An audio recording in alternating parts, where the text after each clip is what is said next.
오늘 메시지 핵심입니다. 붙어만 있으면 됩니다.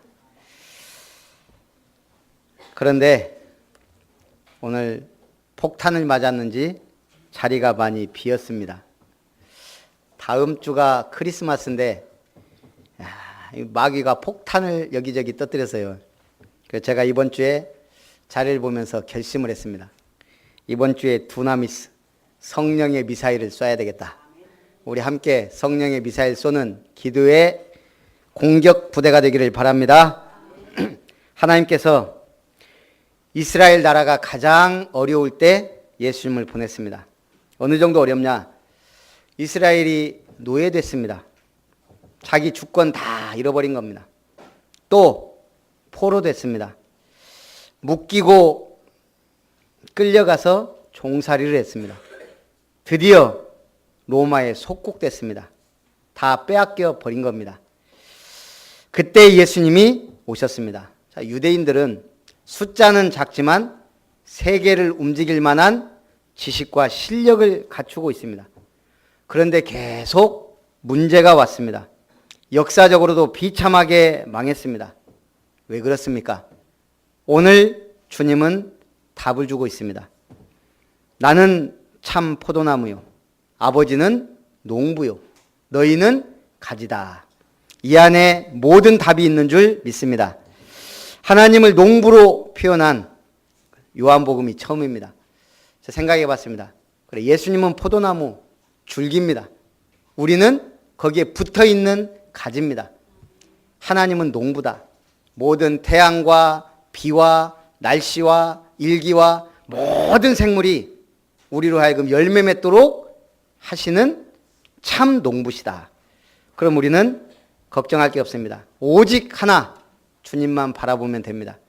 붙어 있기만 하면 됩니다. 근데 잘 붙어 있어야 돼요. 어저께 방송 시스템 점검하는데 우리 광주에 집사님이 왔어요. 이분은 항상 드럼이나 이렇게 악기에 관심이 많거든요. 쭉 보더니 드럼을 딱 앉아보더니 몇 번 감탄사를 연발해요. 경주가 손을 많이 댔다는 거예요. 그런데 아주 잘 됐대요. 자기가 보기에 아주 수준급으로 자기한테 맞게. 제가 저거 하나 찌그러졌어요 그랬더니 저것도 아마 일부러 그런 것 같다고. 중국식으로 저게 발음이 난다는 저거 찌그러 놓으면. 제가 물어봤더니 그건 아니고 치다 보니까 찌그러졌대요. 그러면서 이분이 몇 번 저한테 부탁하고 간 게 있어요. 앞으로 우리 교회 드러머도 좀 나올 것 같다고. 경주가 가르치고 할 거라고. 목사님 꼭 명심해야 돼. 이분이 뭐든지 혼자 깊이 파요. 그래서 컴퓨터도 굉장히 수준급이고 드럼도 전자기타도 못하는 게 없어요. 그런데 자기도 이제 제대로 교회 음악 배워서 교회에 헌신하려고 학교를 가게 됐는데 교수한테 지금 레슨을 받고 있대요. 근데 자기는 나름대로 수준 있게 했다고 했는데 너무 틀린 부분이 많다는 거예요. 바꾸려니까 너무 힘들대요. 그러면서 경주한테 부탁을 하더라고. 반드시 메트로놈 놓고 하라고. 사람 가르칠 때 반드시 메트로놈 몇 번 얘기했어요. 메트로놈이 뭐예요? 박자 맞추는 거예요. 한 번 이게 잘못 틀어져 버리면 안 되니까 처음부터 아예 박자 감각 메트로놈 놓고 정확하게 배워야 이게 이제 제대로 배우고 갈 수 있다 이거죠. 오늘 우리는 하나님의 말씀이 뭡니까? 기준입니다. 모든 것입니다. 왜 우리가 예배드리러 왔습니까? 집에서 기도하고 얼마든지 하나님 앞에 영광 돌릴 수 있는데 하나님의 말씀이 오늘 내 인생의 답이 되고 길이 되고 기준이 돼야 될 줄 믿습니다. 청와대 문양이 뭡니까? 의자 저희 청와대 보면 탁 정문에 이 새가 쫙 그려져 있어요. 우리 랩런트들 청와대 문양이 뭐예요? 대통령 앉는 자리에도 그게 있고 대문에도 있고 모든 문양에 다 있어요. 뭐예요? 새. 무슨 새? 정말 대통령 되고 싶은 사람이 없는갑네. 봉황새예요. 봉황새. 수컷은 봉이고 암컷은 황이에요. 봉황새는 본 사람이 없어요.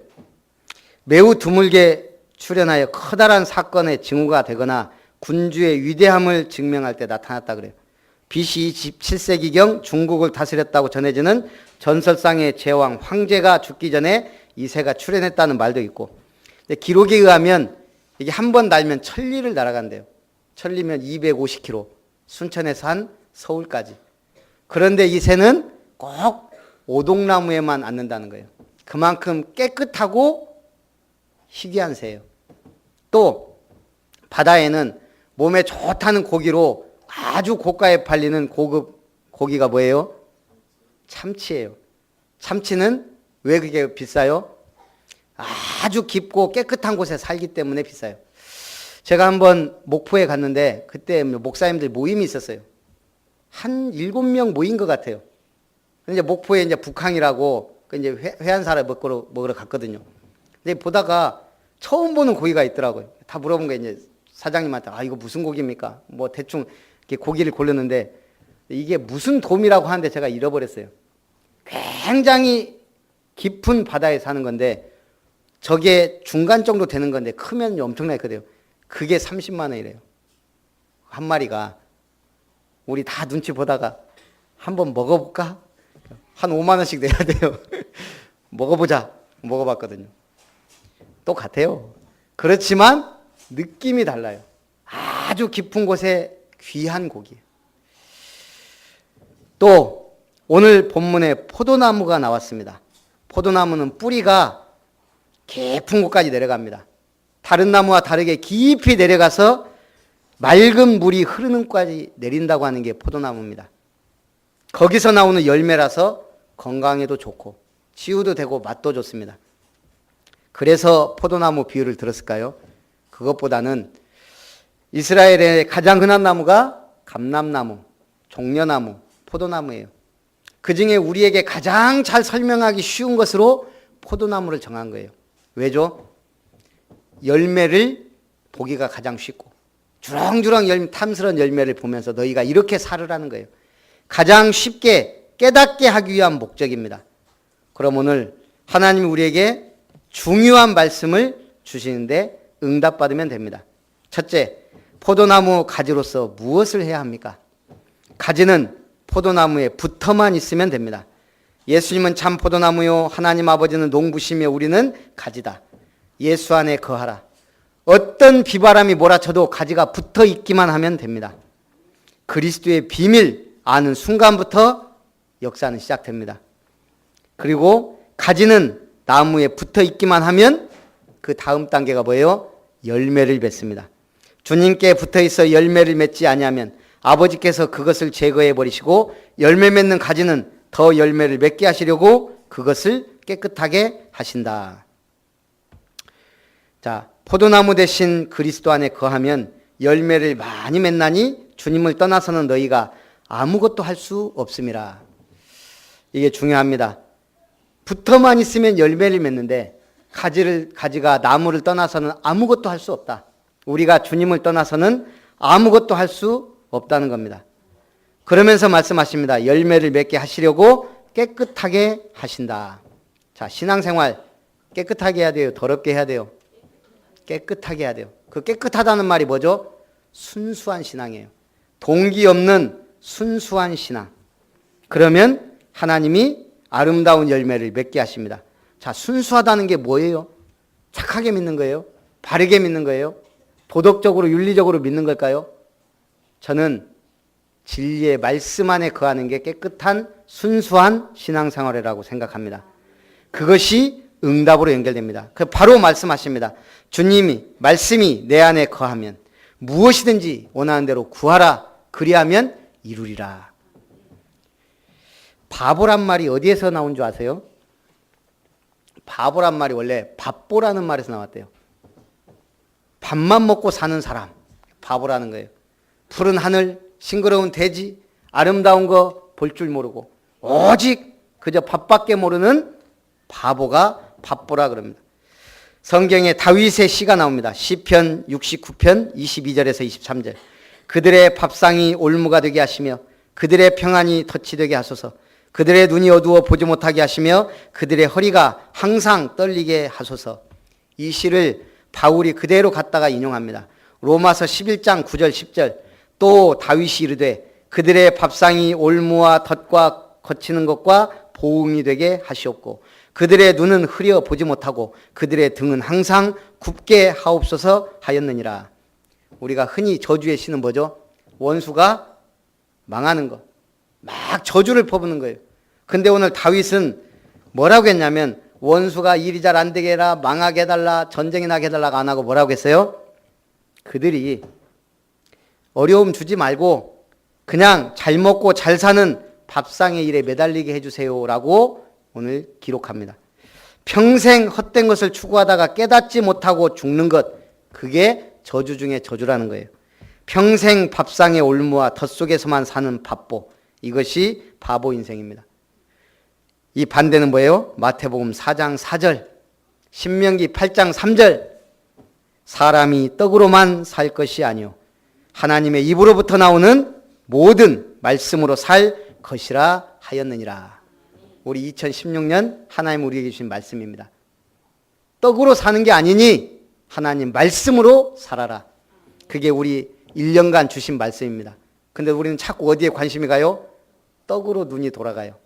나도 모르게 내 몸은, 내 발걸음은 떡을 향해 가요. 오늘 떡을 향해 간 분들이 많습니다.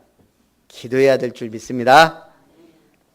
미국의 한 농부가 기독교 잡지에 투고를 했습니다. 나는 하나님도 모르고 예수도 모릅니다. 그러나 지난 봄에 경작을 하고 파종을 해서 가을에 풍성한 수확을 거두었습니다. 내 수확량은 이웃 기독교인보다 훨씬 많습니다. 비교도 되지 않을 만큼. 많이 거둔 나는 불신자요, 적게 거둔 자는 기독교인입니다. 나는 하나님도 안 믿는데 왜 이렇게 풍성한 수확을 거두었냐? 기독교 잡지에 조롱하듯이 된 거예요. 그때 잡지사 주필이 답을 적어 보냈습니다. 하나님은 가을에 결산하지 않습니다. 하나님은 연말에 결산하지도 않습니다. 물질적 성공이 판단 기준입니까? 그렇다면 우리도 기복신앙에 이미 젖어 있는 거예요. 하나님의 말씀이 답입니다. 오늘 완전히 결론 내리시기 바랍니다. 언약대로 이루어집니다. 좀 못 산다고 그게 무슨 문제예요? 하나님이 내게 주신 환경 속에 말씀 붙잡고 기도하며 나가는 거예요. 가장 중요한 건 뭐예요? 말씀 제대로 전달하는 거예요. 제가 아까 얘기했어요. 우리나라 사람이 미국 가서 직장 생활을 하는데 그게 글로벌 기업이라 중국인 막 일본인 막 와서 자기들 막 자랑하는데 한국 사람은 자랑할 게 없는 거예요. 세종대왕 얘기해도 못 알아먹어요. 거북선 얘기해봐야 뭐 그냥 뚜껑 덮인 배. 중국 사람들은 자랑할 게 많아요. 종이도 만들었지, 화약도 만들었지. 일본 사람들 대단해요. 임진왜란 때 막 중국까지. 저기 제2차 세계대전 때는요, 러시아도 꼼짝 못하게 만들었어요. 우리나라 사람이 자랑할 게 없단 말이에요. 그러다가 언어에 대해서 얘기하다가 이분이 딱 생각난 거예요. 그렇다. 우리의 최고의 유산은 한글이 아니냐. 그래갖고요, 맥도날드 햄버거를 영어로 딱 썼대요. 그리고 그대로 한번 자기 나라 말로 써보자. 그랬더니 중국 사람은 한문으로 5자 쓰고 그대로 읽어봐라. 그랬더니 뭐라고요? 마이당노우 함뽀우라고 읽는 거예요. 맥도날드 햄버거가 마이당노우 함뽀우. 일본 사람 뭐라고 했죠?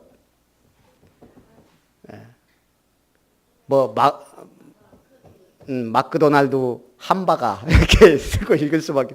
우리나라는 정확하게 맥도날드 햄버거 정확하게 쓰고. 하나님이 우리 민족을 선택하시고자 세종대왕에게 한글을 주셨단 말이에요. 우리는 정확하게 전 세계에 복음을 전해야 될 민족으로 선택받았어요. 어떻게 알아요? 기독교사가 증거하잖아요. 제가 보니까요, 기독교 쫙 예수님 때부터 기독교가 전파되는 걸 세계 지도에 색깔로 표현한 게 있어요. 막 퍼졌다가 싹 사라져요. 그러면서 이슬람으로 싹 바뀌고. 그런데 대한민국 한번 복음 들어오더니 계속 붉은색으로 빛나는 거예요. 하나님이 우리를 축복하신 줄 믿습니다. 우리가 사명만 확실하게 깨달으면 됩니다. 주님께 붙어만 있으면 되는 줄 믿습니다. 그럼 두 번째, 우리가 맺어야 할 열매입니다. 사과나무는 반드시 사과 열매를 맺어야 되고 감나무는 감을 맺어야 됩니다. 포도나무는 이스라엘에서 감람나무, 무화과나무와 더불어 아주 흔한 나무입니다. 그래서 비유로 많이 설명하셨는데 중요한 건 오늘 예수님이 내가 곧 포도나무다 그랬습니다. 그런데 성경은 이스라엘 민족 자체를 포도나무로 비유합니다. 시편 80편 8절에서 13절 주께서 한 포도나무를 애굽에서 가져다가 민족들을 쫓아내시고 그것을 심으셨다고 시작합니다. 주께서 가꾸셨으므로 그 뿌리가 깊이 박혀서 땅에 가득하여 그 가지는 바다까지 그 넝쿨이 강까지 미치게 하셨다. 그런데 이스라엘이 범죄하여 민족들과 짐승들에게 따먹히게 되었다. 결국 하나님의 은혜로 회복의 소망을 주셨다. 그게 시편 80편의 내용입니다. 하나님이 이스라엘을 포도나무처럼 가꾸시고 기르시고 저 넝쿨이 세계 끝까지 뻗지게 했는데 결국 이스라엘이 범죄함으로 다 열매를 한마디로 다른 나라에 바쳤다 이 말입니다. 그런데도 하나님은 회복을 주신다. 어느 교회에 새신자가 왔습니다. 목사님이 참 잘 오셨습니다. 앞으로 1년 동안 교회 출석 잘하면 집사 드리겠습니다. 그러니까 이분이 정말요? 정말 집사 줍니까? 예, 1년 동안만 잘 신앙생활 하시면 틀림없이 약속을 지키겠습니다. 이분이 전세로 살고 있는 분인데 집사 준다고 하니까요. 귀가 확 뜨인 거예요. 1년 동안 열심히 신앙생활 해갖고 교회 집사가 되었습니다. 놀랍게도 집도 샀다 그럽니다. 왜 그래요? 1년만 잘 믿으면 집이 문제입니까? 잘 믿으면. 그 잘 믿는다는 기준이 뭐예요? 포도나무에 붙어 있으라. 깨끗한 신앙생활 해라. 열매를 맺는다. 말씀이 내 안에 거하면 무엇이든지 원하는 대로 구하라 이루리라. 이사야 5장 1절에서 7절 하나님이 기름진 포도원에 극상품 포도나무를 심었더니 들포도를 맺었도다. 들포도는 셔서 먹지 못합니다. 그러므로 그것을 황폐하게 하리라고 말씀하십니다. 하나님은 기름진 포도원에 극상품 포도나무를 심었는데 열매는 들포도예요. 말이 돼요? 안 되는데 이스라엘이 그랬단 말이에요. 지금 기독교인들이 그렇게 살고 있단 말입니다. 그러면서 말합니다. 만군의 여호와의 포도원은 이스라엘 족속이요 나무는 유다 사람이라. 그들에게 정의와 공의를 팔았더니 도리어 포악과 부르짖음이었다. 우리나라에요 선교사님이 한 분이 오셔갖고 아들을 낳았습니다. 그 이름을 우리나라 광복을 기리면서 원광복이라고 지었어요. 그리고 두 딸을 낳고 이분이 풍토병으로 돌아가셨어요. 그 이 원광복이란 분이 자기 동생들도 풍토병으로 다 죽었어요. 그러니까 이제 다시 갔다가 또 왔다 그러면서 우리나라 선교를 위해 힘썼습니다. 그러다가 우리나라가 광복이 되고 이제 여러 가지 일을 처리해야 되니까 미국과의 관계 속에서 한국말과 미국말을 잘할 수 있는 사람이 그때 별로 없었거든요. 이 원광복 선교사님한테 부탁을 한 거예요. 여러 가지 부탁을 하는 중에 우리나라 지도자를 한 50명만 추천해 주십시오. 그러니까 그 어머님이 잘 알잖아요, 한국을. 추천을 한 거예요. 그래서 우리나라에 그때 당시에 군대에 군목제도가 생기고 여러 가지 많은 일꾼들이 세워진 거예요. 그 100명 중에 거의 다 기독교인들. 우리나라가 굉장한 복을 받았다는 거예요. 그때 문화도 많이 바뀌고. 어쨌든 그 한 분의 선교사 영향력이요. 그래서 우리나라가 사실은 믿음 있는 사람들을 중심으로 이렇게 세워졌다는 거예요. 근데 지금 어때요? 이번에 청문회 하면서 보니까 참 무슨 드라마 보는 것 같아요. 참 재밌어요. 무슨 말 하나 한번 딱 봤더니요. 야, 저는 알지 못합니다. 완전 모르쇠로 이거. 대단한 분들도 있어요. 청문회 하는데 안 나와요. 국회를 우습게 한 건지 국민들이 우스운 건지 거기다가 거짓말도 기가 막히게 하더만. 야, 이화여대 그분들 딱 나와갖고요. 뻔히 다 드러났는데도 자기는 아니다. 정의와 공의를 바랐더니 도리어 포악과 부르짖음이다. 왜 그럴까요? 정말 제대로 하나님의 말씀 붙잡고 신앙생활 하는 사람이 청와대 안에, 국회 안에, 정치권에, 경제계에 별로 없다는 얘기입니다. 그래서 우리 랩런트들이 정신을 차려야 됩니다. 그래도 아멘을 안 하는 거 봐요. 아멘 똑바로 해야 돼요. 고린도전서 3장 6절 7절 나는 심었고 아볼로는 물을 주었으되 오직 하나님께서 자라나게 하셨나니 그런즉 심는 이나 물 주는 이는 아무것도 아니로되 오직 자라게 하시는 이는 하나님뿐이니라. 우리가 뭐 해야 된다고요? 심고 물 줘야 돼요. 부모님의 역할이 뭐예요? 우리 시우 할아버지가 병원에 계셔요. 폐렴으로. 갖고 엊그저께 가봤어요. 이분이 아주 성정이 좋으시더라고요. 그래서 막 이렇게 말씀도 잘 하시고 그러더니 하는 얘기 80%가 시우 얘기예요. 내가 이렇게 살아갔고 뭐 하겠습니까? 다 주고 갈 겁니다. 시우는 상속자더라고요. 그 집안의 아들이 시우 하나래요. 그러니까 시우밖에 이분은 안 보이는 거예요. 여자는 사람도 아니에요. 상속자가 아니에요. 오직 그래서 내가 시우를 잘 키워야 되겠구나. 중요한 건 뭐예요? 더 중요한 건 말씀이에요. 언약이 전달돼야 가문 살고 가정 사는 거예요. 뭐 해야 돼요? 심고 물을 줘야 돼요. 하나님이 우리에게 원하는 게 그거예요. 세상에서 가장 빨리 배우는 게 뭐냐? 불평이라 그래요. 참 머리 나빠도 인격, 지식, 배경, 환경 상관없이 빨리 배웁니다. 교회에서 제일 빨리 배우는 게 뭐예요? 불신앙이에요. 희한하죠? 불신앙은 그렇게 빨리 배워요. 머리 나빠도. 우리 아이들이 제일 빨리 배우는 게 뭐예요? 세상에 나와갖고 거짓말하고 욕이에요. 그건 안 가르쳐줘도 잘해요. 신기하죠? 이 마귀가 이 가라지를 뿌려놔서 그래요. 저기 맘질라란 말 들어보셨어요? 맘질라? 엄마와 고질라의 합성어예요. 지난해 발간과 동시에 뉴욕 타임스 베스트셀러 파크 에비뉴의 영장류, 한마디로 미국 최상류층의 생활 보고서로 통합니다. 이 저자가 0.01%의 부유층이 사는 맨하탄 어퍼 이스트 사이드에 가까스로 입성해서 겪는 이야기들을 쭉 적었습니다. 2살 아이를 고급 사립 유치원에 보내려고 엄마하고 아이하고 같이 가서 인터뷰를 합니다. 에르메스 백을 들고 다니지 않으면 왕따를 당할 정도. 아이비리그 출신 부모들이 프랑스어, 중국어 등 외국어를 배우고 승마, 골프, 펜싱 등 고급 스포츠를 배우면서 신흥 귀족임을 과시하는 장면들이 나온다 그럽니다.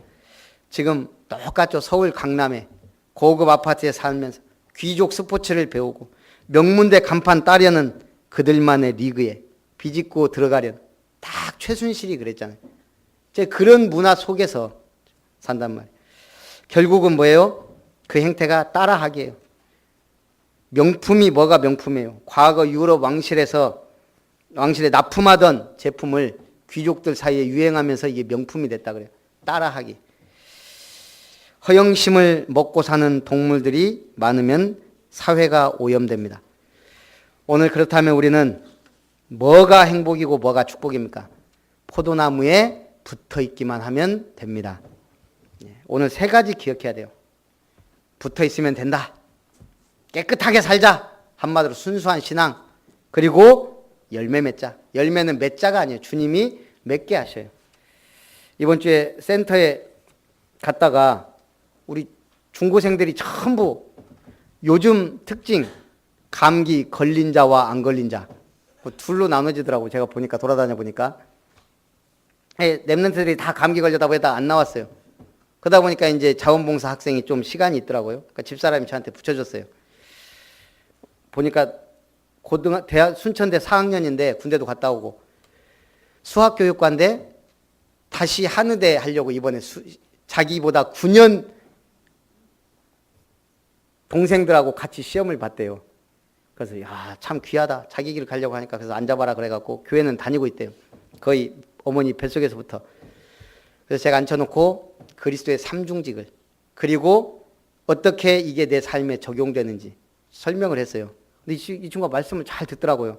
근데 가면서 뭐라고 하냐면 자기 교회가 광주의 에덴교회인데 자기가 어느 날 서점에 갔다가 기도수첩이라는 걸 샀대요. 기도수첩을. 쭉 보고 있는데 오늘 목사님 얘기한 게 참 그 많은 내용이 거기에 나온다면서 그러고 갔어요. 야, 신기하다. 어떻게 저 친구가 왔을까? 기수첩 살만한 사람이 누가 있어요? 교회에서 추천도 안 하는데. 어쨌든 사명자인지 아닌지는 잘 모르지만 하나님이 보낸 건 사실이거든요. 이런 만남들, 우리가 정확하게 뭘 누려야 되냐? 그리스도 안에 열매 맺기 위해서 제사장적, 선지자적, 왕적 사명을 회복해야 됩니다. 2017년에는 좀 이 부분을 우리가 구체적으로 누릴 수 있도록 해야 되지 않겠냐. 자, 제사장적 사명이 뭡니까? 지금 시대는요, 갈급하지 않는 시대입니다. 한마디로 교회 공예 시대입니다. 왜 이렇게 교회가 많냐? 사람들은 절대 이제는 제발로 교회 찾아오지 않는 시대가 됐습니다. 그러니까 어제 우리 권사님이랑 저기 전도하는데 그게 한 7, 6분 뭐 이렇게 전도하러 왔더라고, 아주머니들. 그러더니 우리 권사님이 들어보니까 야, 우리 오늘은 그만하고 가서 목욕탕이나 가자 그러더래요. 안 됐습니다. 제가 거기 어른들 몇 분 이렇게 찔러 보니까 전혀 저는 지금 머리가 복잡합니다. 예, 됐습니다. 안 듣습니다. 10년 전하고 완전 달라요. 지금은요, 사람들이 갈급해하지 않습니다. 10년과 영혼이 황폐화되었습니다. 자, 이때 우리는 뭐 해야 됩니까? 기도해야 됩니다. 그 현장을 놓고 우리 지역을 놓고 신앙생활도 기도도 할 수 없는 사람들이 너무 많습니다. 제사장적 축복이 뭡니까? 죄인을 하나님 앞에 의롭게 하려고 양의 피 잡아서 하나님 앞에 끌고 간 게 제사장입니다. 우리는 기도로 끌고 가야 됩니다. 하나님 앞으로. 먼저 뭐부터 해야 됩니까? 교회로 끌어오려고 하지 말고 기도로 끌어다 놔야 됩니다. 하나님과 맺어줘야 돼요. 피스메이커가 뭡니까? 하나님과 맺어주는 게 최고의 피스메이커, 제사장적 축복입니다. 문제 속에, 어려움 속에 갈등하는 사람들 살리는 게 제사장적 축복인 줄 믿습니다. 기도의 중보자가 되라. 그러면 기도하다 보면 뭐가 나와요? 그 사람을 향한 메시지가 나갈 수밖에 없는 거예요. 내가 한 영혼을 계속 기도하다가 오늘 예배드리러 왔다. 나와 그 사람을 향한 말씀을 주십니다.